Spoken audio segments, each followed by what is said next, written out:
各位观众朋友们，大家好，欢迎收看 JxJ 论坛，由我 Jimmy 马，有我们的好朋友 Jim Noteware，我们一起讨论这个礼拜的时事。Merry Christmas, Jimmy. Merry Christmas. The freeze is coming tonight. Yeah. I hope all our audience that are here, well, actually not just here, basically, essentially 2/3 of the country, no, more than that. 90% of the country will be under this Arctic blast. So I hope everyone stays warm, safe, wrapped up, and pets indoors. Well, that Arctic blast just means that Santa's coming down from the North Pole, and it could mean that he'll get here quicker with prevailing winds.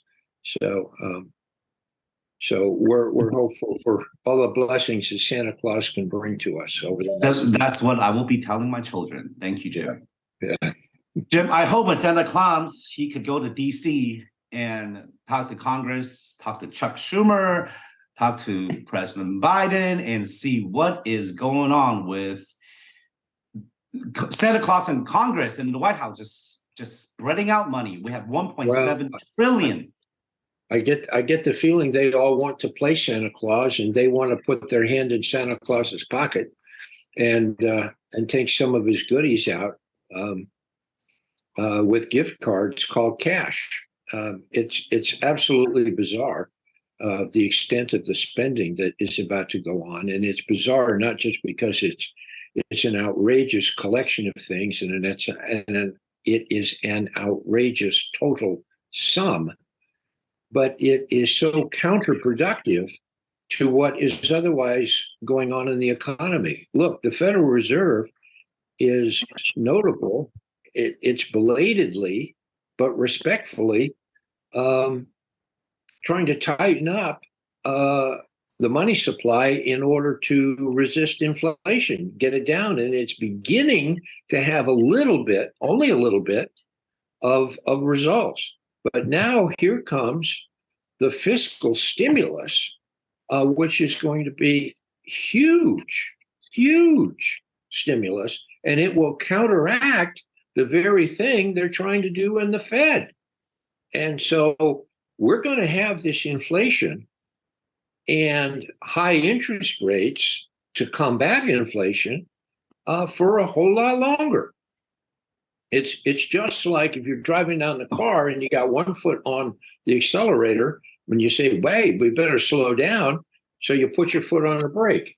But then you say, wait a minute, I'm going to want to go faster, but instead of taking your foot off the brake, you keep your foot on the brake and you put more accelerator on. That's what we're doing right now, back and forth and back and forth. I don't watch the stock market nearly as closely as you do, but I've had conversations with 3 of my colleagues today that say this volatility, day to day swinging, and the Dow swinging 400-600 points up and down every day. Nobody can explain that. And I'll tell you what, one of the things that erodes confidence anywhere you go is uncertainty. People can't rest easy. They can't make commitments when things are uncertain. And all of this is continuing to do is to feed uncertainty and questions everywhere we go. The opening that you gave in this conversation 3 minutes ago is being repeated all day, every day. And boy, I tell you what, I don't talk to anybody involved in the retail business, and they tell me this is a very poor Christmas season. So if I'm a retailer, I'm getting hit by people tightening their belts because of inflation, and I'm getting hit by the influence of the internet and internet sales taking it out of the bricks and mortar stores. So again, there is a tremendous amount of uncertainty out there. Jim, I ask for some consistent policy. You know, I hardly talk about the market. FINRA, SEC is very stringent, and I'm very careful, and I follow the rules. But then, of course, I look at FTX, I look like Bankman-Fried, I look at Bernie Madoff. You know, in the United States, it's like, how do I say this? When I look at Mr. Trump, you know, these you claim there's enforcement, you claim there's rules to follow, but it only applies to rule followers, people that obey. The ones that make it big, those scammers, they scam big and then they get away with it. Well, some of them didn't, but the fact is, this enforcement, and it applies to what you just said about this funding bill, about spreading out money to Ukraine, to Taiwan, giving out aid. Look, this is all tied to politics. Mm-hmm. We always say that our democracy is actually fragile. It took 250 some years to get to where we are. It's not perfect, but it has worked. But if our leaders are only worried about being reelected every 2 or 4 years, what kind of long-term foresight is there? They just keep kicking the can down to the next generation. And this is a big part of the problem. I defended our system to naysayers, say from China or from Russia, saying, "Hey, democracy, look at what you guys are doing. It's a S show. Every 4 years, 2 years, they put on a marketing employee. They sort of get reelected." Well, before that is not the majority, but now as I see it more and more, we're not doing what the experts knows we have to do, whether it comes to the Feds, whether it comes to inflation, whether it comes to Ukraine, Taiwan. Have we not learned from Afghanistan and Iraq? That wasn't that long ago. How many billions, trillions that we know of that has disappeared, that we know that they're openly these corrupted officials, former officials, openly, we know how much they took. We know how lavishly they're living. And we also know that some of this money went into funding terrorist groups and opposition that generations will end up hurting us. But yet we're repeating the same mistake because this military industrial complex and this trickle down effect, is in too many people's pockets. So Jim, that's part of democracy, right? Because get elected, put on a show, get elected first. How do we stem this tide? How?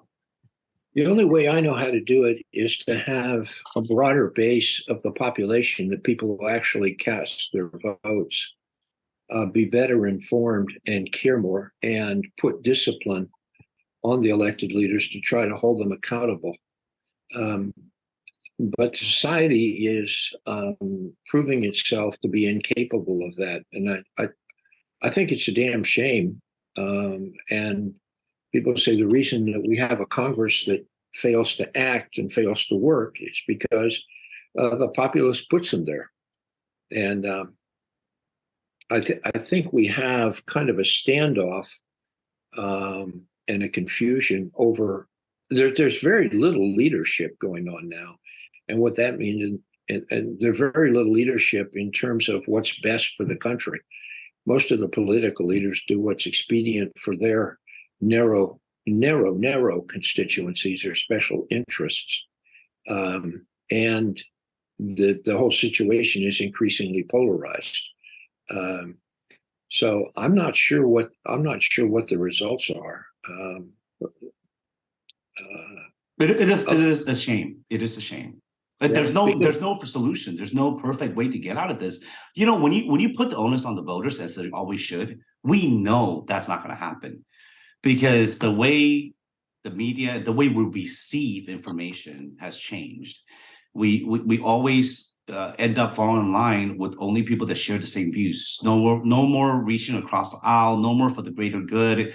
And it's happening all over. I mean, in Europe and Asia, it's not just us. It's not just us. Yeah, and to be an educated voter, to put the onus on our elected officials, it doesn't work that way. This is what happens when everyone votes, right? We want everyone to vote. We want younger folks to vote. We want people less educated to vote, because we want everyone to have a voice, and this is what happens. Perhaps when you were younger, when we were younger, maybe elections were, would I say, simpler, because it was less people. The pool of candidates were less, and the voters were more concentrated on a certain education and income level. I know that sounds unfair, but that also allowed, how do I say this, more qualified. I mean, there were a lot less inexperienced or showmen that are in office, say 40, 50 years ago.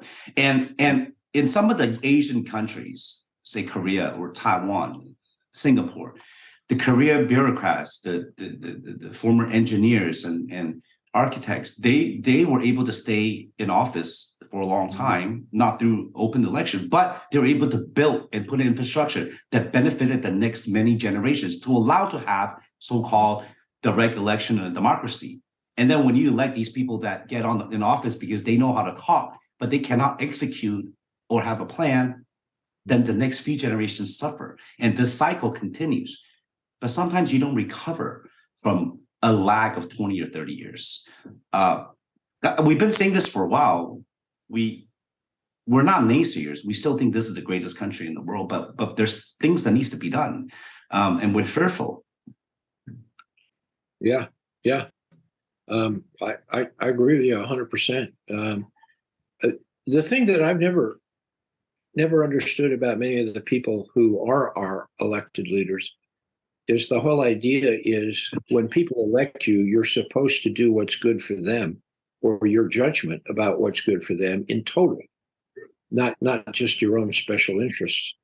And what I can't figure out is why anybody would want to get elected by other people and then do other things than are for their benefit. I grew up in an era where everyone is accountable. Everyone is accountable. And if you're accountable to someone, why don't you pay respect to them? How can you possibly sleep at night or look yourself in the mirror if you're doing things that are counter to their own future? Jim, that's because it's divide and conquer, extremism on both sides. You pander to only those core voters, special interest groups. PACs has really hurt our democracy. Because look at FTX, look at Bankman-Fried, look at what he did. He's able to donate this ridiculous amounts of money to certain elected officials. So if you're running for office and you know you could get 4 or 5 million from this one person, one corporation, you're going to serve this person because that's the person that gets you elected instead of $40 from 4 million different people. It's just not the same anymore. And there are so many things wrong with the FTX picture. I don't know how they're going to sort it all out, but the big one is the people who put the money up with him, they didn't pay attention to what he was doing with the money. I mean, his accounting systems and reporting apparently were non-existent. I mean, why people didn't raise hell a couple of years ago. I had an interesting experience the other day. I found a past issue of Forbes magazine. It was from October of 21, so 15 months ago. And it had a picture of Sam Bankman-Fried on the cover. And it said, this young man is the only man who has beaten Elon Musk in terms of generating a faster fortune. He was at that time, a year ago, ostensibly worth $23 billion. Now that would be like, and Forbes over the years has been a very responsible magazine, but how could anyone value him at $23 billion of personal wealth after only been doing this for a couple of years? And even if 100% of his deposits, the people who put money with him, went immediately from their account to his personal account, I still don't know how you get $23 billion. But they did it and talked about all the star power, how brilliant he was, all of this stuff. And then to have it collapse literally within a year, there was no real value there. No. It'd be like pumping up a balloon knowing that it's going to pop. That's what it was going on. But I can't believe that anybody thought that there was a market judgment. The definition of an asset is cash or something that can be converted to cash. Okay. How could they convert all of that stuff to cash? Jim, I could spend hours talking about this because I studied him extensively for my due diligence, because a lot of my friends are in Bitcoin, and I myself and my generation have, but I have not put any client, a single dime of client money into Bitcoin, nor personal asset. And there's a reason. Jim, everything you said is true, but let me be clear. Every generation, this happens from Enron in Houston. Except Enron actually knows what they're doing is illegal. They set up Raptor, they set up offshore accounts, they set up entities to hide it. They got attorneys up to the wazoo and generation skipping and try to distance themselves because they know what they're doing is fraud. The difference with this generation, does he even know what he's doing is fraud? He wrote himself checks. He transferred money. This is basic.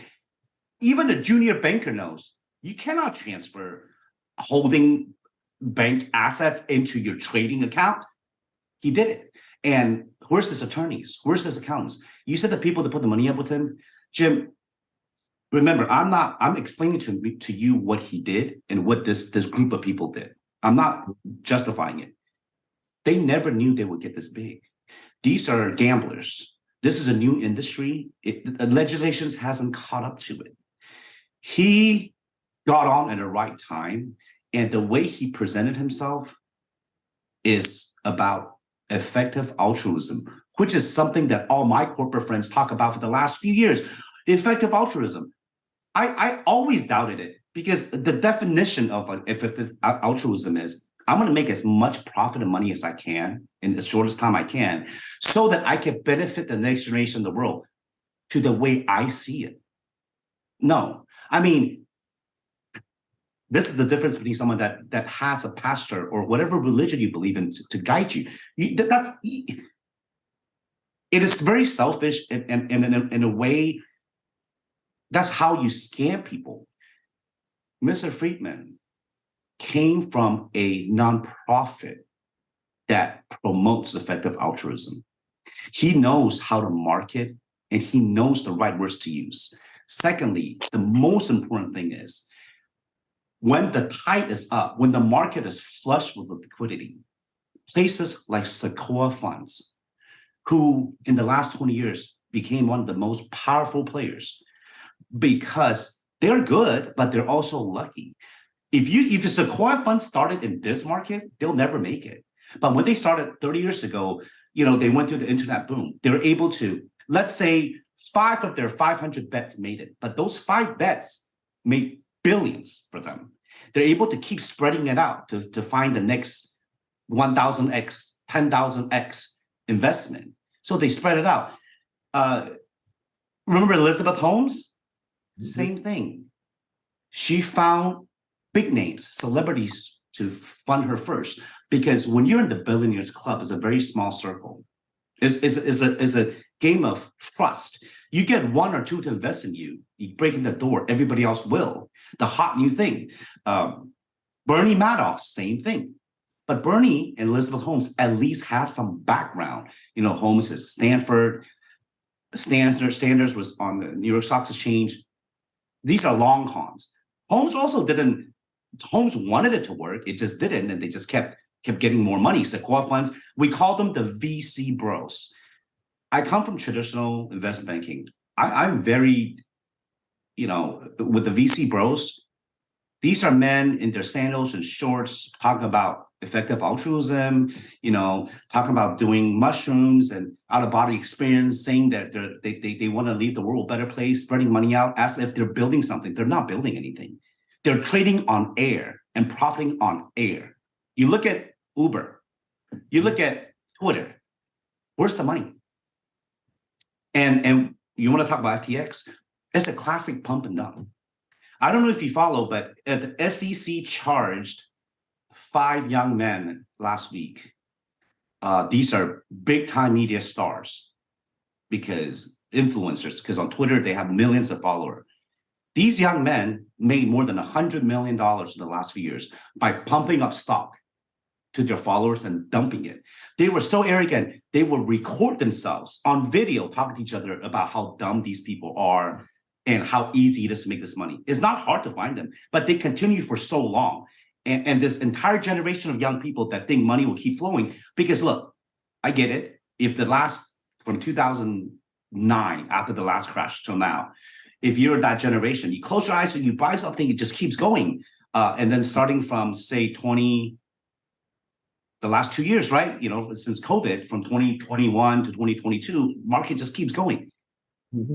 And then all these arbitrage, all these irregularities come out. And it hurts that entire generation of people. We all went through our legs. But the thing is this, greed. There's greed. There's no get-rich-quick scheme. What he said about FTX is true. But his valuation, when you say this air, when it's built of nothing, that is not true because everything was based on Bitcoin. Like I said again, timing. For this scam artist, if he started out now, he would never have made it that big. Now, if he started a bit earlier and Bitcoin kept going, he would have made it through this storm. It's because Bitcoin crashed and it exposed him. It's a pyramid scheme. I think you're making my point. Bitcoin itself is a balloon. Yes. There's no intrinsic value in Bitcoin. Jim, there's a necessity for a virtual currency that is not controlled by the United States. A lot of country wants that. Now, is it Bitcoin? Should it be pumped up like this, like a commodity? I cannot say that. But there is a need for it, a dark area where it's not traceable. And it's not just what we say is for drug dealers or dictators to launder their money. Jim, we could talk about this for a while. You know what? We should talk about it because this ties into inflation. It ties into how the market outlook will be for the next year. And ties into quite a bit of what we talked about. There's a lot of people I know that lost a lot of money on cryptocurrency, a lot. And it's unfortunate. But just like people lost their pants in 2008 in subprime mortgages, or in 2001 in the internet.com bust, or it just keeps repeating. Greed and chasing that money and not willingly want to put in. I mean, I'm from the whole school, me and you. I'd rather have dividends. I'd rather have growth, and leave it in there and not. We're not sitting there trying to. You know what I mean, Jim? Yeah, I know, and make products that. Or provide services that generate real revenue. Revenue is the key. Open the books, look at revenue, look at how they grow organically.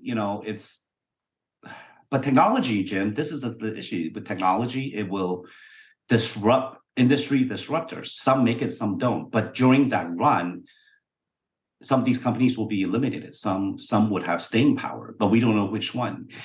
Jim, as usual, we never have enough time. I hope to see you next week. I hope our audience stays safe and warm. And you too, Jim, I hope you did all your winter prep for the house. Yeah, we did. We did that this morning. Yeah, so did I. Yeah. Enjoy Christmas, and we'll see you next week. See you next week, Jimmy. Thank you very much. Bye-bye. Thank you, sir. Merry Christmas again. Merry Christmas to our audience all over the world and to your family, Jim.